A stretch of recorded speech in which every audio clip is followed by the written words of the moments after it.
Hey, yo, welcome back to 280 Plus, the social media podcast where I take the conversations off the timeline and go beyond the tweets. I'm your host, Los Def, and today what we're going to do is we're just going to do this segment, and we're trying to get our recaps going on. So, y'all know I got another podcast called Recap and Record, and I put a lot of my clips on that platform on social media, but, you know, I love to do this, whatever, and this week's episode that I have going on my regularly scheduled programming, we couldn't really fit this into it, so I still wanted to do episode 2 of The Shy. I still want to do a recap on that. So let's get started though, man.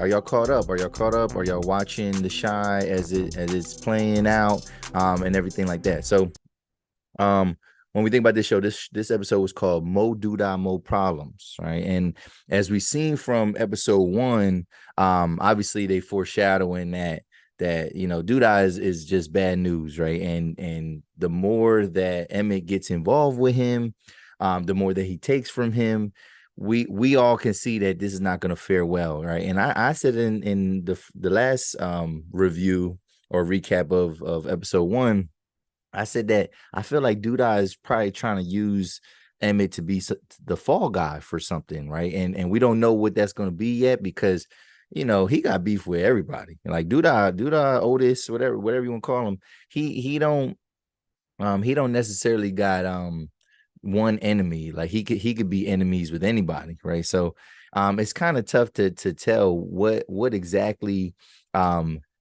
I guess it's kind of tough to tell what exactly is going to happen, or who the smoke is going to come from. But we know that, like, if you chew your gum too loud near Douda, he'll shoot you dead, right? So and that's what Emmett has witnessed, right? So and you could tell that he's a little bit shook. So so it's interesting to see where that goes, and we'll come back to Douda and we'll come back to Emmett. But one thing I noticed that with a show like The Shy, this is what it's called like an ensemble cast, whatever. So, you know what I mean? It's not about one person, it's not about one particular character.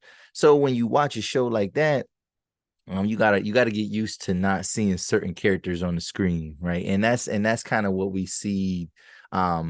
I think episode 1 did a good job of bringing everybody back, but then now in some of these episodes, we're not going to see some people. So we didn't really see Jake at all. Like, we saw Gemma, whatever, but we didn't really see Jake in this episode. We saw Victor real quick. We didn't, like, you know, I guess, yeah, he did have a moment in there. We didn't see Kevin's parents, and kind of like the conflict that he's going through. So this episode, I would say it wasn't as juicy as the first episode, but we do see some things kind of developing, right? So y'all remember in the first episode, I predicted that there's gonna be a reunion between Tiffany and Emmett, right? And Kiesha and Emmett are not, you know, they're going through problems, so like that's gonna break up, whatever.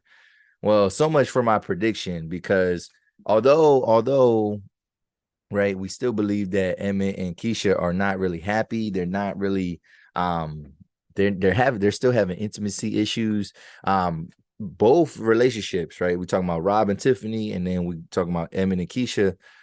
They're both taking a turn, like, and trying to develop into something because of certain moves have gone down. So we'll focus on those two couples first, and then we'll get into the rest of the episode. But with Kiesha and Emmett, I don't know what it is with like, I love Kiesha. I love you, Burgundy Baker. I love you. I love when you share the content. I love when you like the stuff, whatever, right? I love Kiesha. Like, I think, you know, I like her character. We know she went through a lot, whatever. But I just feel like, for as young as she is, she's too serious. Like, she's too serious. And I think she is the yin to the yang, you know what I mean? Like, to Emmett, like, she does compliment him because he does want to play around. He's all fun, but it's like I feel like she's just a little bit too serious. So, you know, he's talking about, you know, still the intimacy, whatever, and she's like, well, yeah, I'm your woman. I'm not, you know, like, basically like a plaything. Like, I'm not something to play with. And you know, she made some type of comment like that. And even that, when he apologized for walking out, whatever, like, you know, there are women that are like that, where they're not going to necessarily give you like full affection after an argument, whatever, but like, it just feels like she is not she's not very affectionate, and she wasn't with it. Now she did say, you lucky I love you. But I don't know, when for me personally, when somebody is mad at me, and when a loved one, when a spouse is mad at me, like it's like, all right, when we apologize, whatever, like the affection should go, like, unless it's, unless you did something really to get you in the doghouse, the affection should kind of go back to what it was. It shouldn't be like kiss on the cheek and then that's it. Like no, like I need you to show me that you accepted my apology, right? And I'm gonna give you a big old kiss, and you're gonna reciprocate that. But like when it's like just the subtle, it's like this we still kind of got beef, whatever. So we got that. They still dealing with the intimacy issues, and she is adamant about getting a bigger place. Well, I don't think she's thinking this through, whatever, because she knows that he's doing some business with Douda or whatever. However, for him to get a new place, and yeah, and that was passive aggressive when she did that. She was like, "Yeah, we need a new place because you and Tiffany, y'all lived here, whatever." Which she makes a good point. Like I can understand a woman wanting a brand new place if you lived in a household with another woman. However, um, she also doesn't want him. She doesn't want him doing too much business with this guy, even though like he's a big part of Emmett's growth and the growth and expansion of Smokies. Like she got to realize, like, yo, he's gonna have to deal with this guy, right? He's gonna deal with this guy. So, um, Emmett goes to see a house, with the broker with Douda, and we see that Douda is trying to like kind of step in and really give him some help, but it just feels like there's strings attached to it, and Emmett is trying to be cautious, but it's hard for him to be assertive around Douda because he knows what this guy's capable of. So it's like he's like I gotta talk to my girl first, and then what does Douda do? Douda like tries to play onto his ego, and it's like, man, like what I mean, like you don't gotta talk to your woman, like do what I say. And I can kind of appreciate Emmett and how he's trying to be cautious, but I don't think it's gonna work. Like, dude, I got that like he got that personality, and he already took money from him. He already took help from him. So Emmett is indebted to him more than he even realizes yet. You know what I'm saying? So it's tough to see where that's gonna go. And then obviously then when he went to see Kiesha, she loved the house, obviously, and she's adamant on saying, like, hey, remember, it's a loan. It's a loan. And I'm like, yeah, it might be a loan, and even if Emmett would pay him back whatever money, I think he's trapped. I think he's trapped, and we don't even know how deep it's gonna be. Like Emmett's probably gonna have to do something that he don't want to do. You know what I mean? He's probably gonna have to do something that goes against his character. Like we haven't even really seen Emmett get violent at all. You know what I mean? Like throughout these 6 seasons, and I mean, we might see him kind of get out of character and do something that he's probably gonna have to live with and probably regret. Um so maybe they are gonna stick it out, whatever. Maybe not so much because of Kiesha and Emmett, whatever, and like how strong their relationship is, but the reason why I say that they're probably gonna have to stay together and there might not be a reunion between Tiffany and Emmett is because Tiffany and Rob, now they are embarking on some new business ventures. So we know that they're in the cannabis business and things like that. And they have a system and they kind of work through Douda as well. So that's funny because like both of these men, Emmett is working the legitimate side of Douda's business. You got Rob working the illegitimate side of the business, right? And Rob is indebted to this guy too, whatever, because of the deal they kind of made. But Tiffany comes and she finds, and it's always questionable when a girl finds a plug through a guy that likes her, whatever. But he finds this guy that wants to help them kind of grow their own business, so to speak, and expand. And the product that he has, it seems to be superior, and they already feel like it's gonna put them kind of out of business. But Rob is like open to the idea. He even goes on the business trip, and it seems like they're on board. They're on board. So we're gonna kind of see where this goes. We get to see Rob's family for the first time. So his what is her name? Her name is the actress that was in Thin line between love and hate. What is her name? Yeah, I know. Yeah, it's gonna come to me once I pull this up. It's gonna come to me. So I'm like, oh yeah, her. I'm doing this quick because I know that's the first movie I can name with her in it. Her name is what is her name? Oh, Lynn Whitfield. Yes, yes. So this is the first time that we see Rob's family, right? Other than his uncle. Like we know that the one old head was his uncle and he got smoked. Um, but and they keep saying he comes from money. Well, we see his mother, right? And his mother, right, is his uncle's sister. Like it ain't like on his dad's side. This is his that was his uncle on his mom's side. It was his mom's brother. And we see Lynn Whitfield, right? And we know, man, Lynn Whitfield, she just so intense. Like anytime she come on the screen, I'm nervous. Like anytime I see her, I get flashbacks to Thin Line Between Love and Hate because I'm thinking like, what is this lady about to do? What is this lady about to do? Like she seems calm and she can be nice, but she seemed like she about to snap.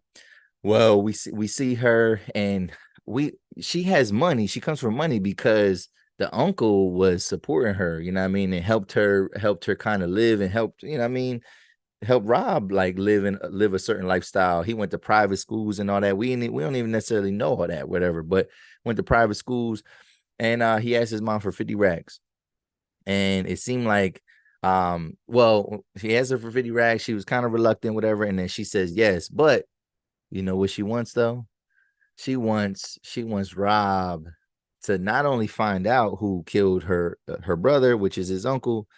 She basically want him to do the job. She wants whoever did it off the streets.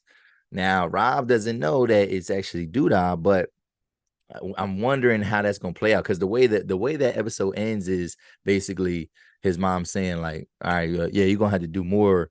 You're gonna have to do more than find out who it is for 50 racks." Like basically implying like, "Yo, you gotta smoke this dude, whatever."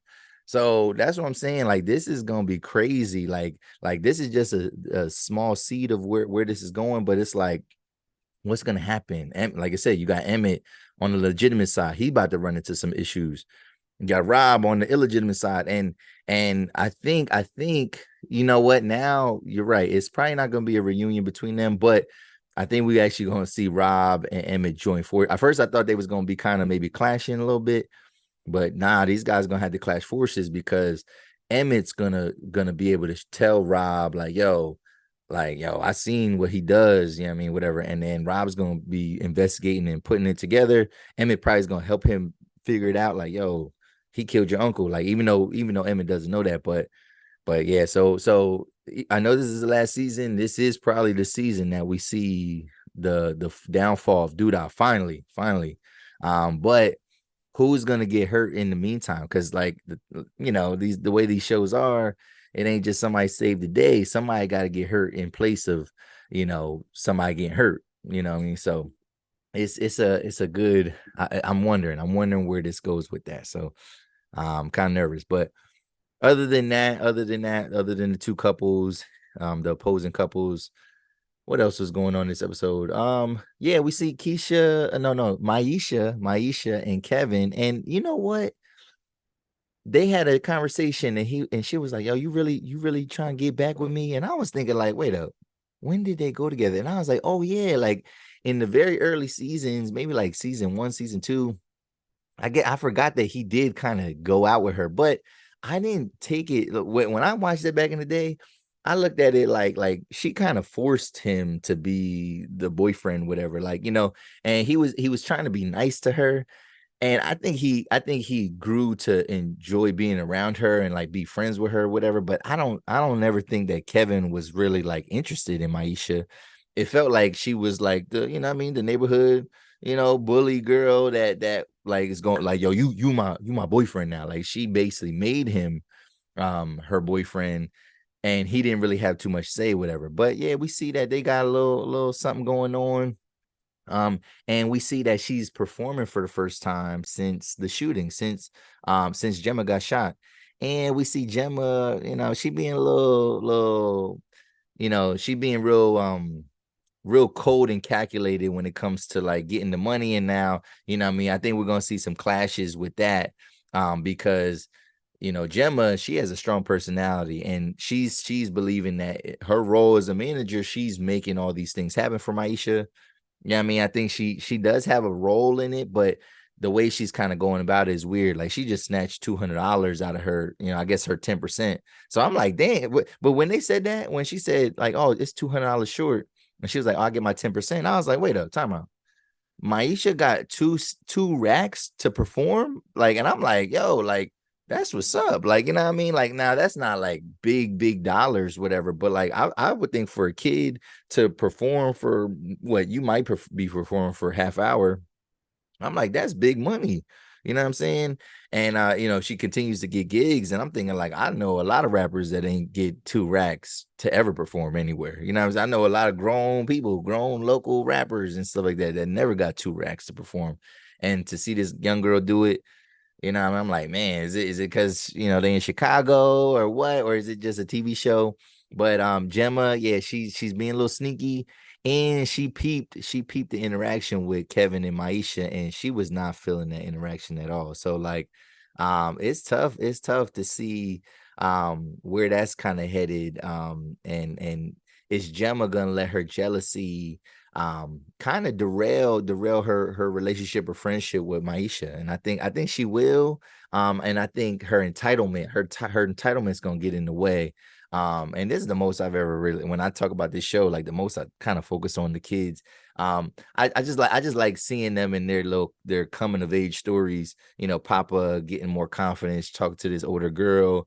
You got the other young boy that's dating that girl that Kevin used to like. That's his adoptive sister.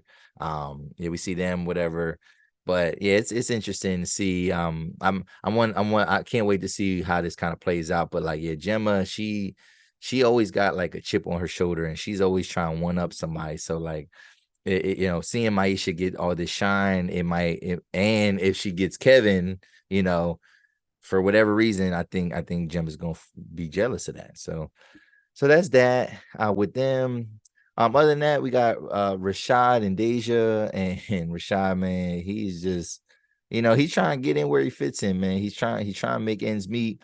But you could just really tell that, man, like he is really out of touch with society. Like he just is, and he just, and he wants to start a business, whatever, start selling his throwbacks, whatever, and he just does it right outside, right out front of the house. And it just, it has a tacky look. And I think his woman was she's trying to support him. She's trying to be supportive, but I think she's about to lose her patience. Like, and we see that kind of bubbling up. But I'm like, yo, how they got my man? Because he didn't have a job in season 5, and he don't have a job so far in season 6. So I'm thinking like, now he was kind of working with Vic a little bit with the stuff, and it seemed like it was a lot of volunteering stuff. But it's like, yo, y'all got to get my man a job, because I'm telling you, I think I made this prediction. I think he's gonna do something that's gonna get him in harm's way. He sees the young boy doing some bad stuff, and he's giving him some advice. However, you get desperate, man, when you ain't getting it, when you ain't touching the dollar. You know what I mean? You in a relationship, and your woman expects you to do, hold some type of weight, and he not really holding that weight. Like it's just not gonna bode well, whatever. So I just really feel that he's gonna end up reverting back to some old ways. Hopefully, man, hopefully he can get a job pretty soon, something that he enjoys doing, whatever, because that's another thing too, man. Guys get out of jail, and yeah, they get a little job, but like it's something that's not for them, and these guys quit, and then they go back into the streets. And hopefully Rashad isn't subscribing to that, and is not doing that. So yeah, that's tough, man. Yeah, like I said, we didn't see I'm trying to think of other characters. We didn't see Kevin's moms. We didn't really see them in this episode. We didn't see the other girl. Uh yeah, Tiffany. Yeah, we know all about what Tiffany and Rob got going on. Kiesha and Emmett. Yeah, that was mostly the show, whatever. So like I said, it wasn't as juicy. It was kind of focused on we did see Emmett's dad real quick. And I appreciate how Emmett you could tell, man, like he once his dad wanted to be involved, and like kind of, hey, I'll go with you, whatever, when he was about to do some business with Douda. But we're about to start seeing like Emmett really get in protective mode. Like, I don't think after what he's witnessed, I don't think he's gonna let anybody get too close to his business and that stuff like that, because I think he's not, now he's shook. He shook. I think he realizes, like, yo, this guy will do anything at any cost, and I don't want my people in harm's way. So I'm gonna keep them as far away as they can. So, but what did y'all think, man? What did y'all think about episode 2 of The Shy? More Douda, more problems. What y'all think is gonna happen, man? I'm wondering where they go in episode 3. I think we're gonna see a little bit more Victor. I think we're gonna see the moms a little bit more. I think we're gonna see, I think we have to see a little bit more Victor. We gotta see what's coming with this this student council, or not. I don't want to say student council, city council. What's gonna happen with this city council position? We gotta see him make a move, and obviously, you know, his spouse is gonna be in that as well. But yeah, it's interesting. Like I said, I feel like episode 2 is one of them filler episodes. Like, there was no real climax. There was a little bit of a climax, like I said, with Rob and his mom, but it was just kind of one of them, like, kind of get by, and then we're gonna see a little arc. I think we're gonna see an arc grow on episode 3. But what y'all think, man? You know what I mean? This again, we just wanted to recap episode 2 of The Shy. Leave a comment below. Hit the like button if you enjoyed it, and yeah, give me your reactions. What do you think? What do you think is about to happen, man? So this is another episode of the 280 Plus Podcast, y'all. I'm out. Peace.